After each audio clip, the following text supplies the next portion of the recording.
Hello and welcome to Reporters, the show that brings you the best of France 24 reporting from around the world. Not many presidents end 2 terms in office with 80% approval ratings. Brazil's Lula da Silva has managed it thanks to social initiatives that have brought basic amenities to people and given them the keys to upward social mobility. One of these projects is Luz para Todos, Light for All, which aims to bring electricity to 10 million Brazilians. Our reporting team went to Rondônia in the Amazonian rainforest to find out what it's all about. Big town traffic and groundbreaking architecture. Brasilia, the federal capital for 180 million Brazilians. This is where the big project was born. Luz para Todos, Light for All. Lula da Silva became the president in 2003. Among his plans for the future, getting 10 million Brazilians out of the dark, literally bringing them light. With electricity, so the idea goes, come health, education and the end of poverty. Now with Lula's mandate coming to an end, the project called Luz para Todos is a success story. Even Lula's critics seem to agree on this one. The story begins in the Ministry of Energy. This is where the man sits who's piloted the whole thing, a close aide of the outgoing president. Aurelio Pavão, a believer in his boss's dream. That's what it's all about. Knowing that each bit of electrical wiring will make a family happier. That's what makes our teams outdo themselves and take on new challenges. They go for whole nights without sleep. They get ill from the stress of it all. Imagine, it's quite something leading a program of this size in Brazil, a country of this size, and with so many problems. Aurelio Pavão de Farias might be sitting pretty in his office, but to see the work on the ground, he suggests a trip to the other side of the country, close to the border with Bolivia. 1 3-hour flight later, the rainforest awaits. Erlen and Antonio's job is to check whether their latest project has worked out.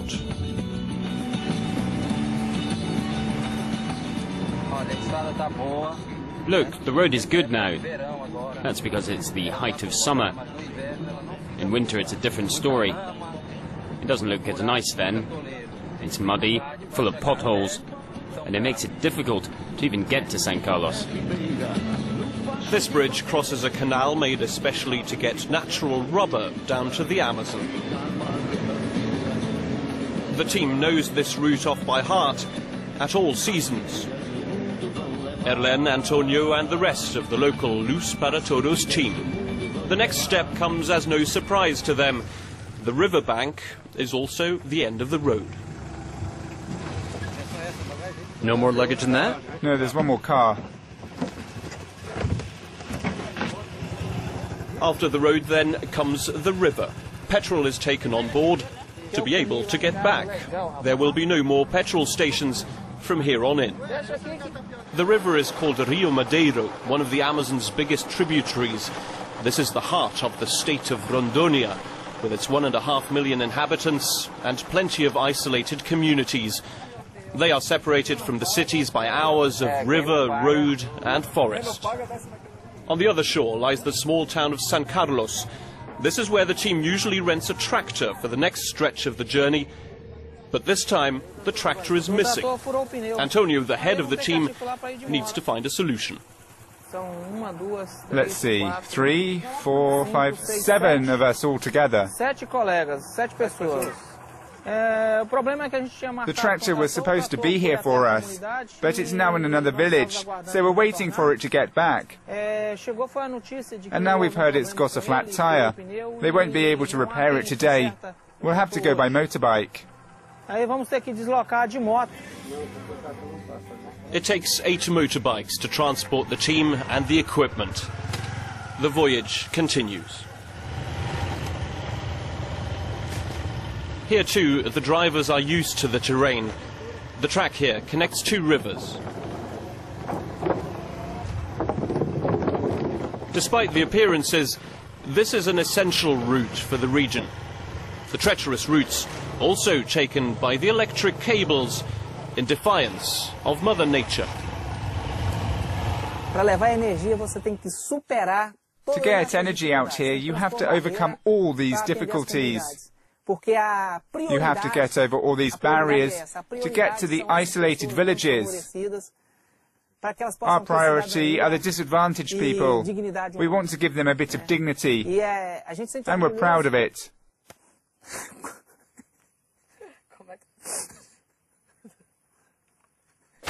Antonio Carlos Vilela Castro, after months of work deep in the forest, is still moved by what has been accomplished. I can't tell you just what it makes me feel. It's great, isn't it? It makes us bigger in all aspects, mainly in terms of human contact. The final part of the journey is by canoe again. A trip that began 10 hours earlier in the closest town. These are the shores of Lake Cuniã. All around the lake live 97 families, 500 people altogether. Electricity here became a reality on the 12th of June. Everyone here remembers the date well. It was the first day of the Football World Cup. This is the main village. The other families live more isolated lives on the shores of the lake. Can we come in and have a chat? Good evening, sir. Good evening. How are you doing? Come in. Let's go inside. Our friends want to meet you. Luz para Todos brought electricity, light bulbs and 2 sockets for each house, free of charge. First things first, a fully functioning television set. This project. We've been waiting for electricity for 10 years. Thank God it has arrived. But it's also thanks to Luz para Todos. So what did you do the day you got electricity? Can you show us the switch? It's right here. Here's the connection. Almirindo Lopez now has light whenever he wants. Before there was electricity like this, there was a generator, but only for a few families and only for a few hours per day. At the Lago Cuniã, the dead of night is now a thing of the past. In the Amazon, the sun rises at about 6 in the morning. Just 1 hour later, the children arrive in their school boat to study at the village school. Lula's dream wasn't just light. Light is supposed to be the beginning of upward social mobility. With it come better living conditions and education. It is that human dignity so important to the president, who wanted to lift 20 million Brazilians out of poverty. His project is now widely regarded as a success.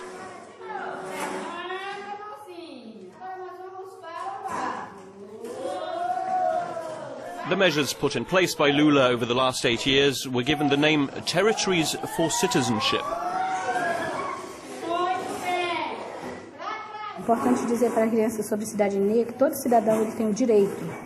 It's important to speak to the children about citizenship.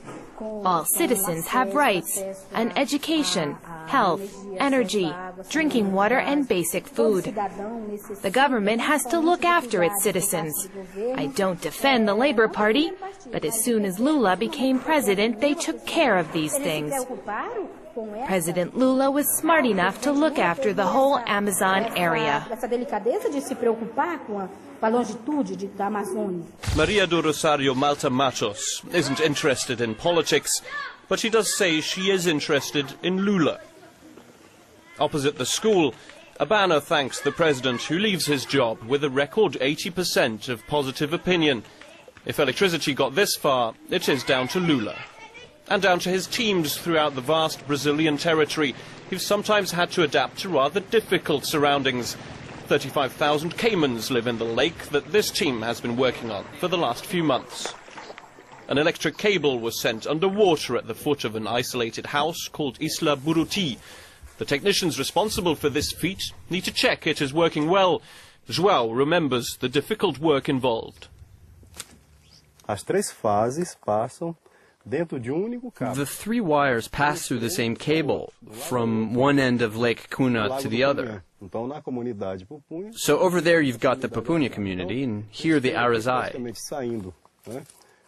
The energy gets here from above ground, 3,800 volts. It then goes underground. We made a ditch. You can't see this cable when the tide is in. I've been working in the energy sector for almost 35 years now. I never thought I'd be part of a project like this one, with a cable that goes underwater. For me, for my career and for my CV, this has been well worth it. João Augusto da Silva, 52 years old, couldn't have imagined getting the whole project off the ground. One house, one family. Geraldo, his 15 children, his grandchildren, all are staying, now that electricity has arrived with the outgoing president. You know, I've seen a lot of different governments. And to be honest, we've never been given the right to electricity in our community. When Lula came to power, we had the surprise of getting energy without any problems. If we had the choice, he'd never leave. He'd stay for many more years. How long then? I don't know for how long. No one knows. But even if it's impossible, we're for the one who's at his side. We're supporting her. Geraldo looks towards the future and towards politics with the eyes of a Brazilian whose life has changed. Like the rest of his family, his vote now goes towards Lula's designated successor, Dilma Rousseff.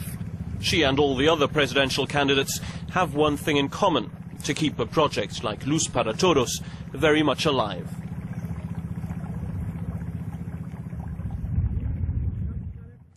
Well, I'm joined in the studio now by the reporters who brought us that story, Nicolas Ronson and Lucas Manger. Gentlemen, thanks for being on the show. Lucas, firstly, this report, what really struck me was the arrival of electricity forging a sense of national identity in this very remote region. Well, let's say that there was a national identity in Brazil before Lula, but Lula brought something different. The Lula presidency, the 8 years of Lula in power, is a kind of adventure for all the Brazilians, even, I mean, the rich, the poor, educated or non-educated. But in those areas, especially in the rainforest, for the Brazilians, they realized that there was someone in Brasilia taking care of them, and who did what he promised. When Lula was first elected, he said, we will bring electricity everywhere in the country. So they, for the first time in their life, they're really concerned by the politics and who is elected in Brazil, and by the fact that Lula is a kind of historical character for the country. One of the quotes that struck me was the person who said, I'm not interested in politics, but I am interested in Lula, that he goes beyond the usual. Was that a common sentiment that you found? In that kind of areas, yes, it's a common sentiment. Basically, people, before Lula, most of the people in those areas didn't vote. Even if the vote is compulsory, they didn't care about the vote, and they escaped the vote by many ways. That time, they decided that after the Lula adventure, they will go to vote for the elections, because they care about who will be the next president, and they care about the person who will continue all those socials and electricity programs. Nicolas, I want to ask you more about Lula. Of course, very popular, but let's not pretend that everything is perfect. What about the favelas in the big cities, which are still having huge problems? Alors effectivement, on était bien loin des favelas. We were very far away from the favela shanty towns in the jungle, but as you were saying, there are a great many things still are difficult in Brazil.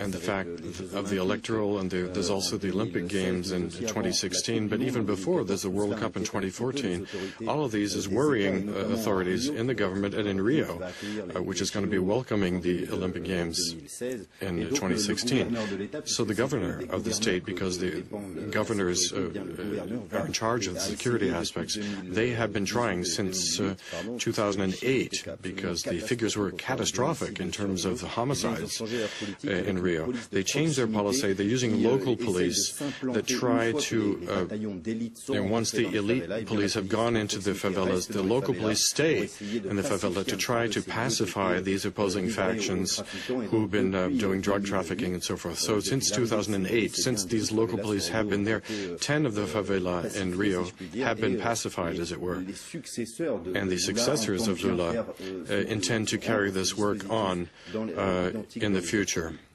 and to spread it out to other cities. Thank you. Just one final question, Luca. We don't have that much time, but what about the criticisms from environmentalists about Lula's social initiatives? That's the main problem of the Lula's initiatives. A lot of people in the country, especially people concerned about the rainforests and the people voting for the Green Party, are saying that, and it's true, that all these programs do not care, absolutely not care about the environmental issues, and that will be a huge problem in the next decades. Okay, thank you very much to Lucas Manger and Nicolas Ranson. That's all we have time for today. Do join us again next week for another edition of Reporters. Goodbye.